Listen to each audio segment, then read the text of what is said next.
누가복음 6장의 말씀을 상고하도록 하겠습니다. 6장 말씀, 6장의 내용이 무엇인지 우리가 오늘 공부하여 누가복음 6장은 이런 내용이구나, 이렇게 우리가 알면 신앙생활에 크게 도움이 될 줄로 알고 오늘도 6장을 상고하도록 하겠습니다. 5장에서 지난 시간에 상고한 말씀에서 주님이 능력을 행하실 때 그 율법주의자들이 비난을 했지요. 중풍병자가 권침을 받고 죄 사함을 받았느니라 하는 말씀을 하나님만이 하실 수 있는데 감히 주님이 말씀했다고 도전하는 그런 내용이라든가, 레위 집에서 초청을 받아 소위 죄인이라고 그들이 지칭하는 사람들과 함께 식사할 때에 죄인과 함께 식사한다고 비난하는 그런 내용을 우리가 지난 주일에 상고했지요. 그 사상과 그 내용과 같이 오늘 6장 앞부분에서 역시 같은 맥락의 사건이 나옵니다. 안식일에 관한 사건이지요. 안식일날 죄를 범했다고. 그래서 오늘 6장 1절로 5절에 보면은 제자들이 밀밭 사이로 지나가다가 밀 이삭을 비벼 먹는데 그날이 안식일이었어요. 그러니까 안식일날 밀 이삭을 비볐다고 해서 안식일을 범했다고 비난하는 거예요. 이게 1절로 5절의 내용이지요. 그 다음에 6절로 11절에 병 고치는 사건이 또 나오지요. 안식일날 병 고치는 일, 그건 자기들이 용납할 수 없다는 얘기겠지요. 이렇게 일대지에서 이런 말이 나오지요.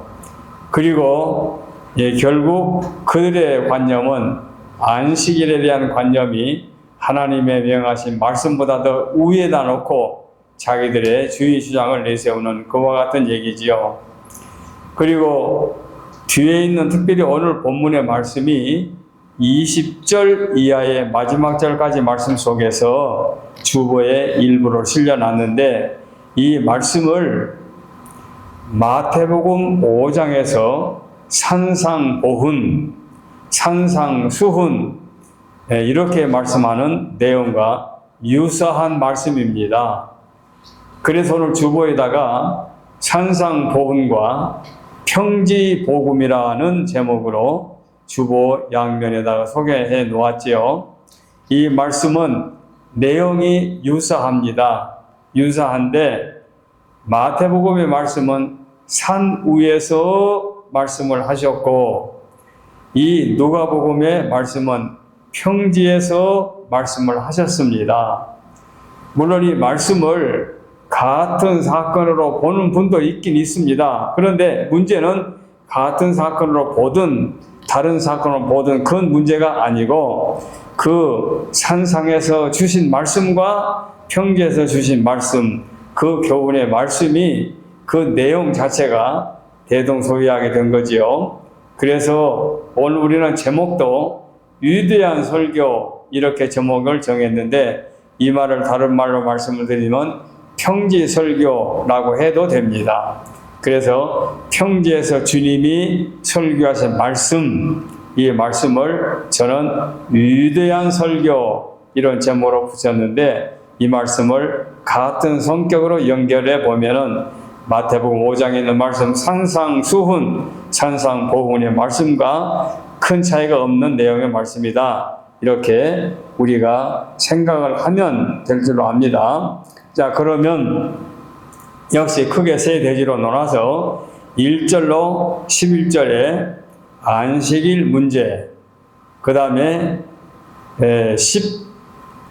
12절로 19절까지 말씀에 제자를 부르시는 사건, 12제자, 그 다음에 20절로 마지막 절까지 위대한 설교, 평지 설교, 이렇게 세 대지로 정리해서 말씀을 드리겠습니다. 그러면 누가복음은 이렇게 나누는구나. 처음에 안식일 문제를 기록했고, 그 다음에는 열두 제자를 부르시는 사건, 열두 제자를 열두 사도로 말하시는 분들도 계십니다. 근데 결국은 열두 제자가 열두 사도가 되기 때문에 그런 열두 사도, 열두 제자 그런 데 너무 연연하지 마시고, 아직은 사도로 임명받기 전 제자로 부르시게 됐기 때문에 저는 열두 제자라는 말을 즐겼습니다. 열두 제자를 택하심, 12절로 19절, 그 다음에 20절로 마지막 절에 평지복음 또는 위대한 설교, 이렇게 정리할 수 있겠습니다. 자, 1절로 11절 아까 제가 말씀드렸죠. 안식일에 관한 문제로 안식일과 식물, 안식일날 보리삭을 뜯어 먹었다 해가지고 안식을 범했다. 그 다음에 병 고치는 일, 6절로 11절, 이것이 안식일 문제입니다. 그 다음에 제자 선택은 12절로 19절에 나오는 말씀인데, 여기에는 제자를 선택하시고 그 말씀이 16절까지 나오고, 17절에서 19절까지 말씀에서 평지로 내려오십니다. 그 성경 말씀을 보면 평지로 내려오시지요. 그리고 나서 20절로 평지복음이 이어집니다. 자, 평지복음은 산상보훈의 말씀과 마찬가지로 그 내용을 또 소분할 수 있어요. 복 있는 자, 마태복음에는 8복으로 나오지요. 여기서도 복 있는 자가 나옵니다. 복 있는 자, 그게 20절로 26절, 그 다음에 27절로 36절에 사랑의 법, 그 다음에 37절로 42절까지가 비판하지 말라, 그 다음에 43절로 45절까지 나무와 열매를 보아서 나무가 무슨 나무인지 알 수 있는 것, 그 다음에 집과 주초, 집을 반석 위에 짓느냐 모래 위에 짓느냐 하는 말씀이 46절로 마지막 절 이렇게 나옵니다. 자, 이렇게 반복해서 말씀을 드리는데도 우리는 성경을 매일 하루에 3끼 밥 먹듯이 익숙하지 못하기 때문에 생소할 때가 많고, 듣고 읽고 또 깨달았다 해도 또 잃어버린 수가 많죠. 자, 다시 1대지로 들어갑니다. 1절로 11절에 안식일 문제. 자, 주님이 죄 사하실 수 있는 권리가 있느냐? 지난주에 하나님만이 할 수 있는 일을 망령된 일을 하고 있다, 이렇게 주님을 이제 비난하고 바리새인들이 분노했지요. 죄를 사해 줄 수 있다? 이건 용납할 수 없는 거죠. 자기들이 볼 때에 격분한 거죠. 그래 마침내 예수님을 죽이려고까지 적대심을 갖게 되지요. 이게 그 내용의 말씀과 연결해서 오늘은 안식일에 관한 또 중대한 문제가 발생하게 됩니다. 그들은 안식일에 대해서 엄청난 아주 엄격한 잣대를 갖고 있지요. 그래서 예수님을 따르는 자들은 이 안식일에 관한 문제를 분명히 알고 넘어가야 됩니다. 이건 간단한 것 같지만 기초적인 문제입니다.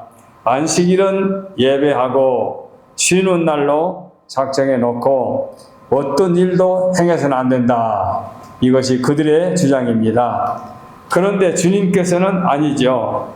예배하는 날로 정하고 선한 일에는 개의치 않고 일하는 것, 그래서 자기 사사로운 이익을 위해서 어떤 잘못을 범한 것과 달리 선한 일을, 병자를 건져 주었다, 또는 짐승이 구덩이에 빠졌으면 끌어올린다, 이런 것들을 안식일도 개의치 않고 일하도록 말씀해 주신 거지요. 자, 그런데 위에서 말씀드린 대로 제자들이 밀밭 사이로 가다가 익은 이삭을 이제 잘라서 손으로 비벼서 먹었습니다. 저희들도 옛날에 학교를 다니면서 보리밭을 봄에 지나가다가 그것을 뽑아가지고 불에다가 거슬려서 먹으면, 보리밥을 먹을 때는 딱딱하고 힘들고 쌀밥 같지 않는데 그때 보리이삭은 어떻게 맛있는지 몰라요.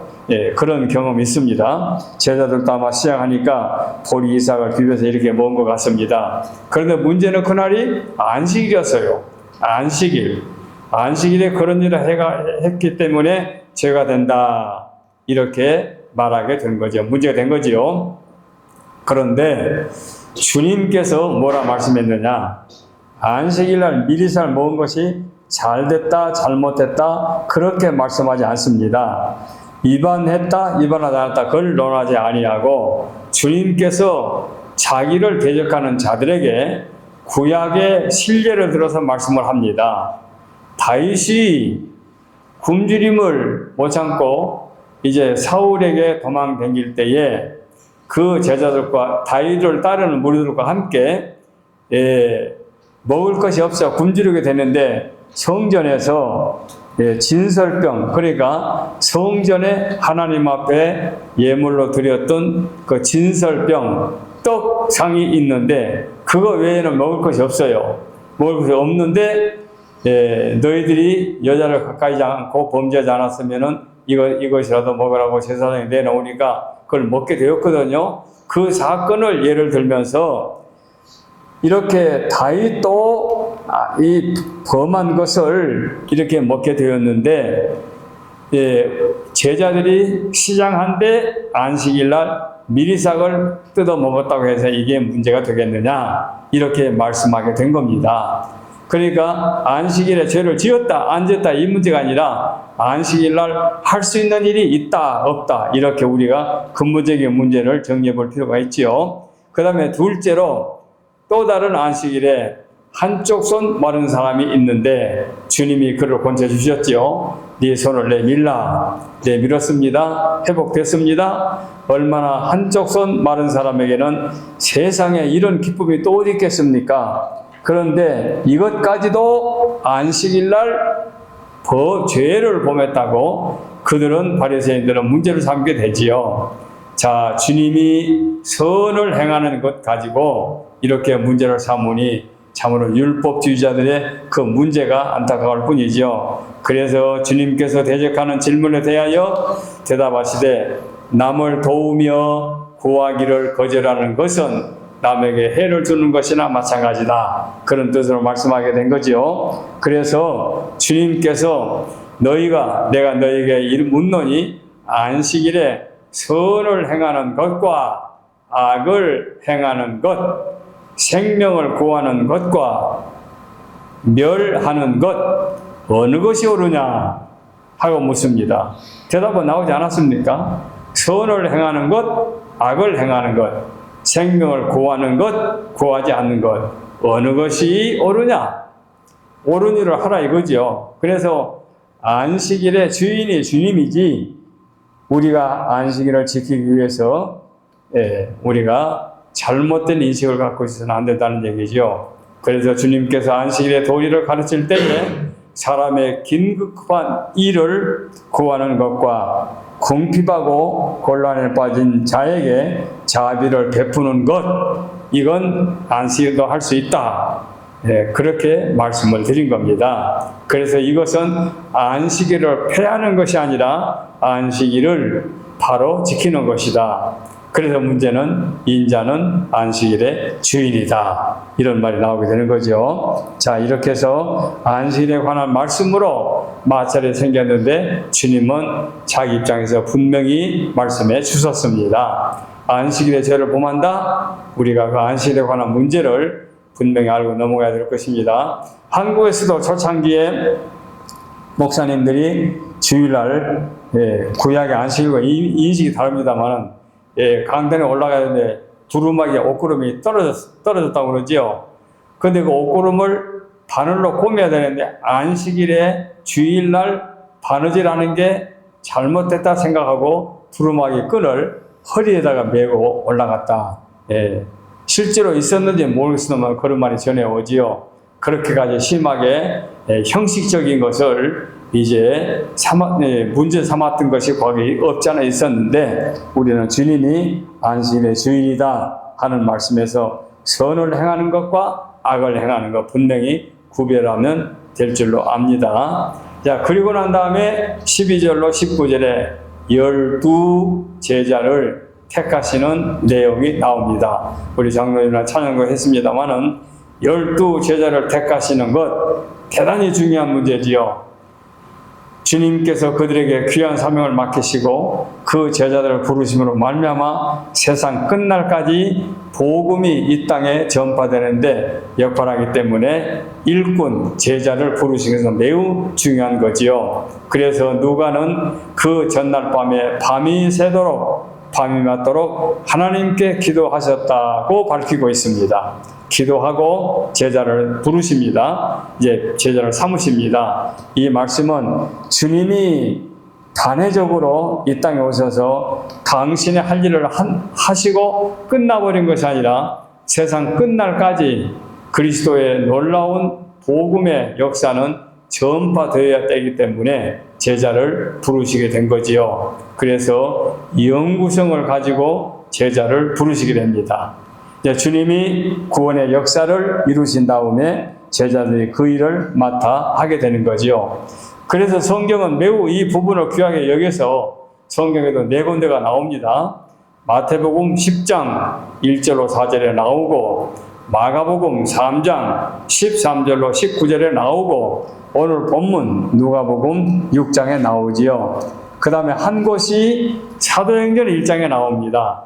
사도행전 1장 13절에 나오는데 여기에는 가룟 유다가 없습니다. 11제자만 나옵니다.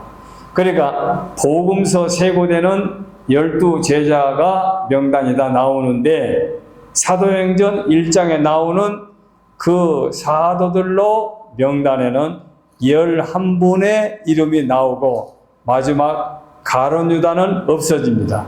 공란이에요. 없어요. 없고 이제 그때에 한 사람 제비를 뽑아 보충하게 되는데 마띠아가 그 자리를 들어가게 되지요.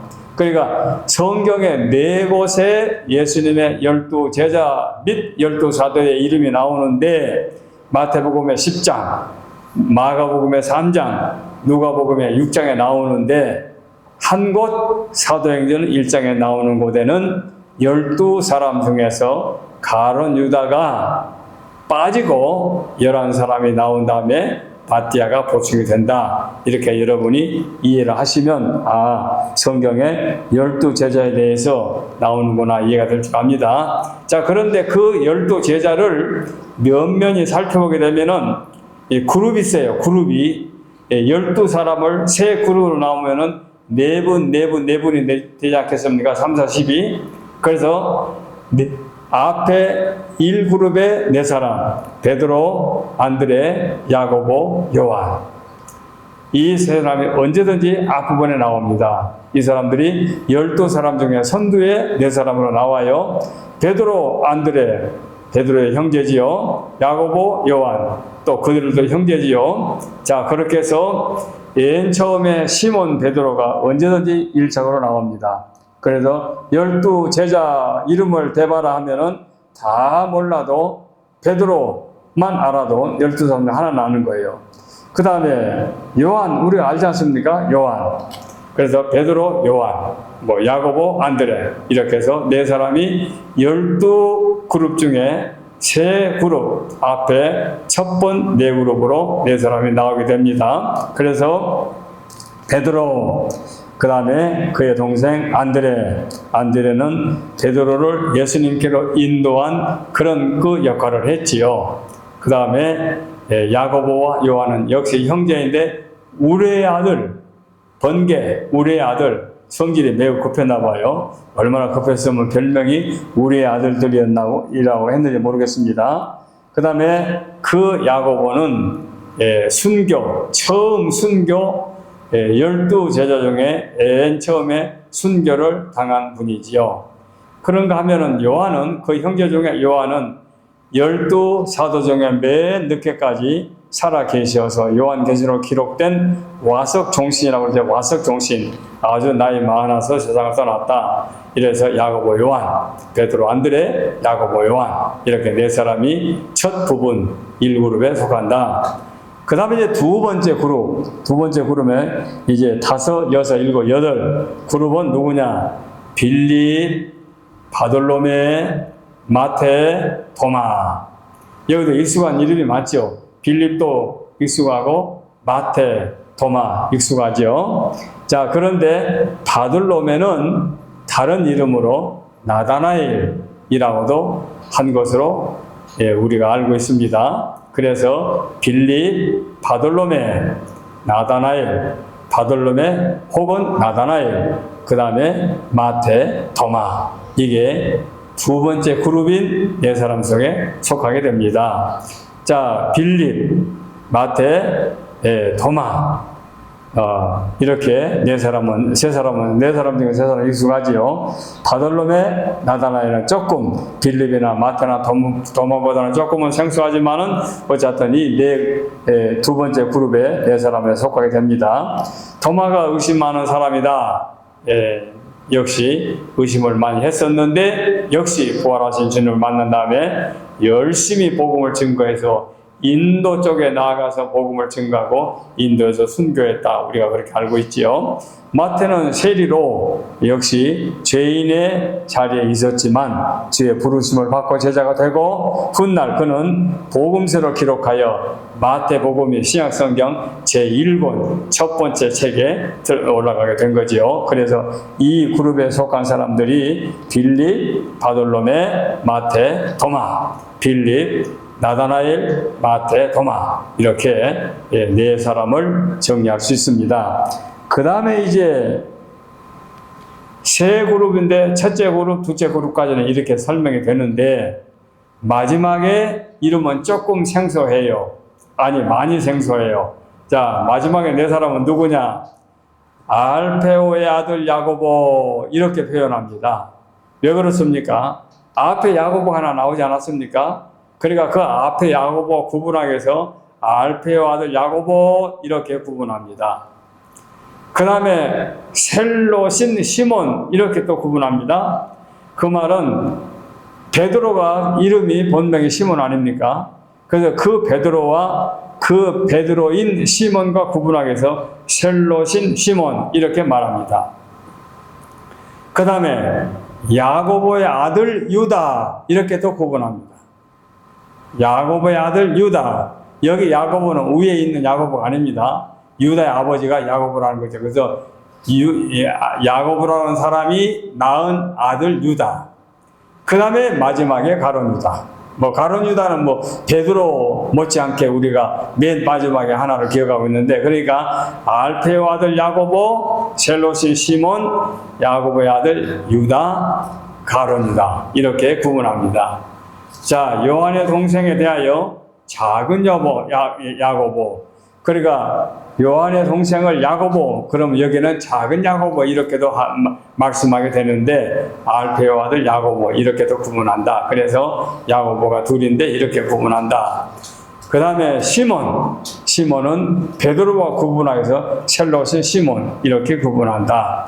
그 다음에 알페오 아들 야고보의 아들 유다, 그 다음에 가룟 유다 이렇게 정리를 합니다. 자, 셀롯인 시몬, 셀롯 하니까 열심당, 셀롯을 붙여서 시몬 베드로와 구분하는데 열심당, 이 말은 그때의 국수주의자의 입장에서 예루살렘 함락을 당한 운동을 선동하고 로마의 반기를 들었던 그런 아마도 운동권 그런 거 출신이 아니었나 생각해 봅니다.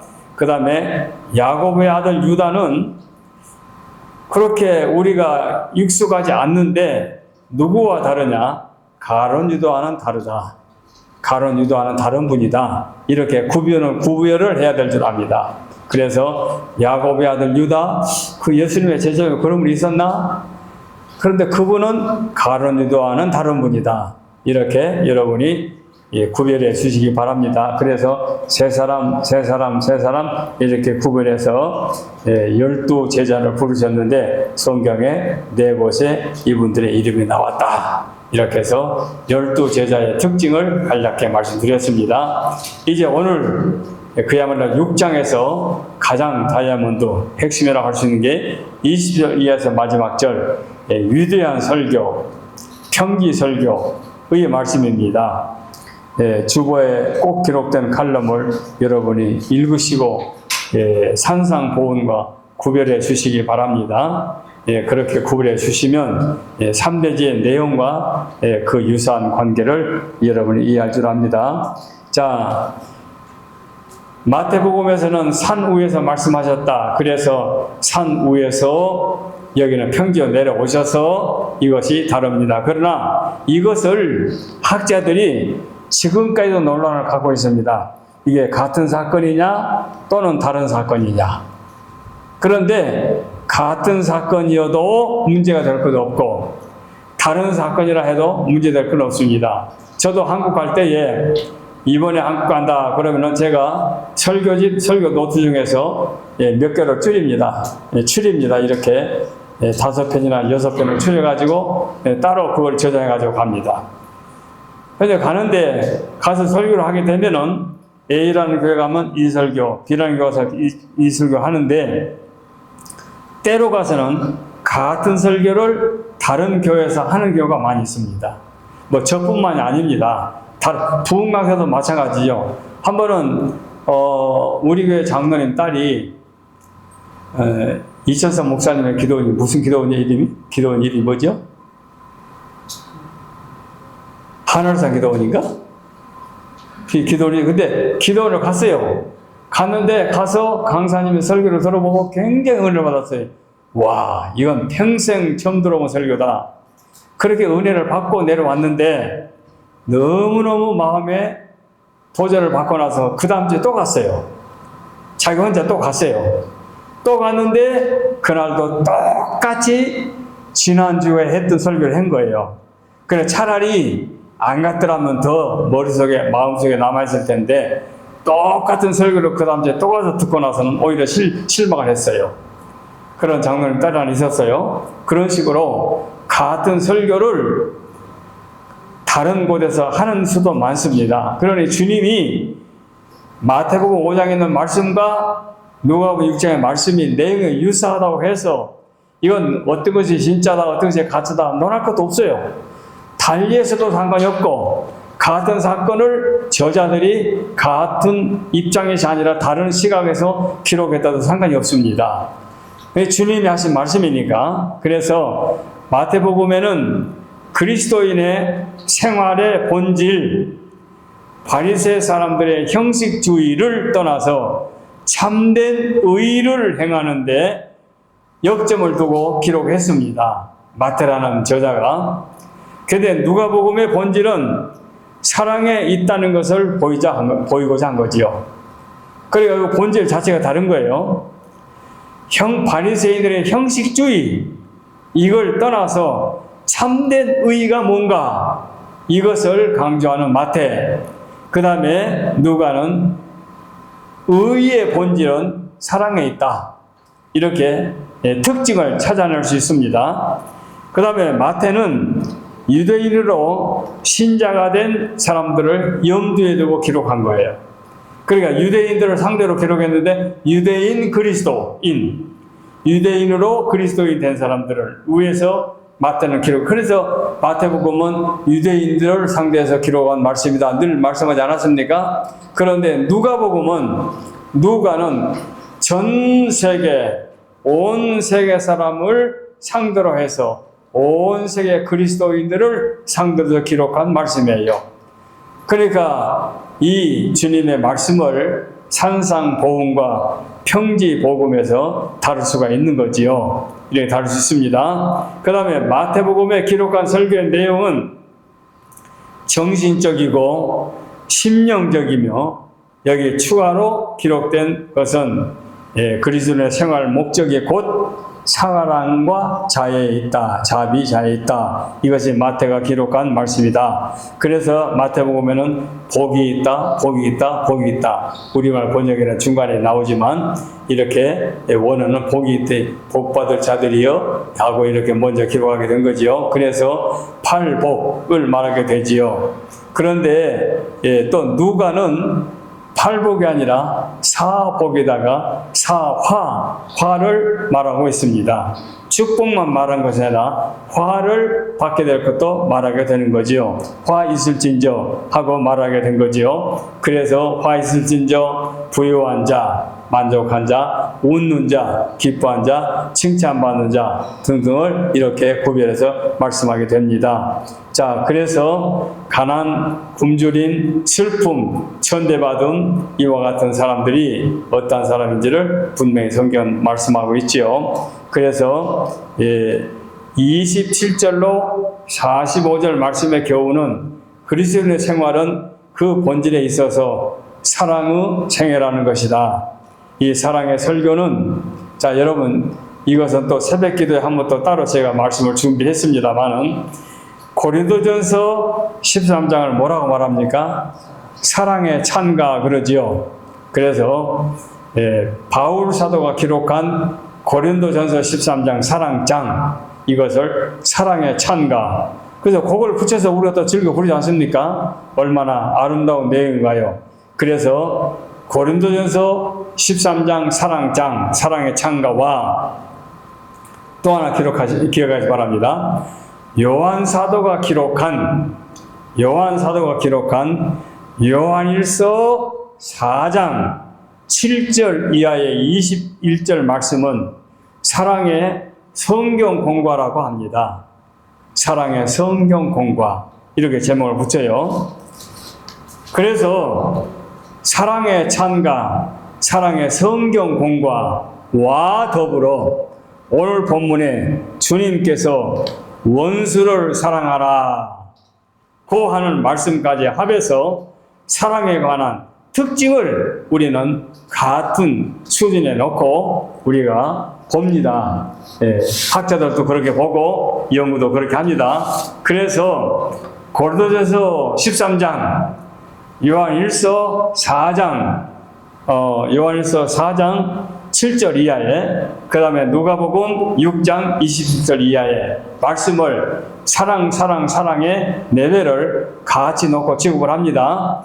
자, 여러분, 고린도전서 13장은 여러분 이해하기가 쉽죠? 내가 사람의 방언과 선생만 할지라도 사랑이 없으면 소리난 구리와 울리는 꽹과리와 같다. 이렇게 해서 쭉 나가다가 13절에 그런즉 믿음, 소망, 사랑, 이 세 가지는 항상 있을 것인데 그 중에 제일은 사랑이라. 이 위대한 사랑에 관한 사랑의 성과, 사랑의 장가, 그 다음에 아까 말씀드린 사랑의 성경 공과라고 하는 말씀은 사랑하는 자들아, 우리가 서로 사랑하자. 사랑은 하나님께 속한 것이니 사랑하는 자마다 하나님께로부터 나왔고 하나님을 알고, 이렇게 나옵니다. 그다음 그 마지막에 21절 말씀을 보게 되면 우리가 이 계명을 주께로 받았나니 하나님을 사랑하는 자는 곧 우리가 형제다, 이런 말씀으로 이렇게 나옵니다. 그래서 사랑의 성경 공과, 그 다음에 오늘 본문 주님이 너희는 너희 원수를 사랑하며 너희를 미워하는 자를 선대하며 너희를 저주하는 자를 위하여 축복하며 너희를 모욕하는 자를 위하여 기도하라 하고 원수까지도 사랑할 수 있도록 주님께서 말씀해 주셨습니다. 새벽 시간에 한 번 더 말씀드리겠습니다만, 그래서 이 세 부분을 사랑에 관한 특별한 내용으로 우리가 표시를 해서 이 말씀을 기억해 두시면 도움이 될 줄 압니다. 자, 이렇게 해서 주님이 이 평지 복음에서 산상보문의 말씀을 한 것처럼 말씀해 주셨고, 마지막에 오직 좋은 나무에서만 좋은 열매를 맺을 수 있다 하고 사랑에 충만한 마음에서만 남을 돕고 사랑할 수 있는 마음이 생길 것이다, 이런 말씀을 이제 마지막 부분에 말씀하지요. 그리고 나서 집을 짓되, 자, 주께서 말씀하신 대로 순종하는 자는 굳센 반석의 집을 짓는 자와 마찬가지고, 그 다음에 말씀을 듣고 순종치 않는 자는 모래에 집을 지은 사람과 마찬가지다. 이렇게 해서 결론은 마찬가지로 내용이 이렇게 정리했습니다. 자, 그래서 이 평지 복음과 산상 보훈, 이 말씀을 오늘 구분하고 12제자의 특징 세 그룹으로 4사람씩 정리하는 말씀, 그 다음에 역시 안식일에 대한 인식을 바로 알아서 6장의 말씀을 여러분 이해하시면 앞으로 성경을 보실 때 누가복음 6장을 펴게 되면 누가복음 6장은 이런 교훈이다, 이렇게 도움이 될 줄 알아서 여기까지 말씀을 드립니다. 기도하겠습니다.